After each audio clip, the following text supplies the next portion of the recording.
পরিশ্রমে কোনো লজ্জা আছে? আমরা কাজ করে খাবো, ঠিক কিনা? Never under estimate any job. যুবক ভাইয়েরা শুনতেছ? এরকম আওয়াজ করতে হবে, কান খাড়া করে শোনো।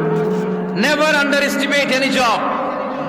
কোন চাকরিকে ছোট করে দেখা যাবে, whether it's small or big, you don't care. এটাতে কেয়ার করা যাবে না। ছোট্ট চাকরি পাইলে ঢুকে যাবা, বড় অফার আসলে পরে ঢুকবা।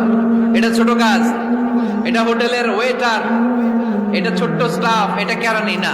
কাজ কাজই, কাজের মধ্যে কোনো ছোট বড় নাই। খেটে খাওয়া মানুষকে বিশ্বনবী অনেক সম্মান করতেন।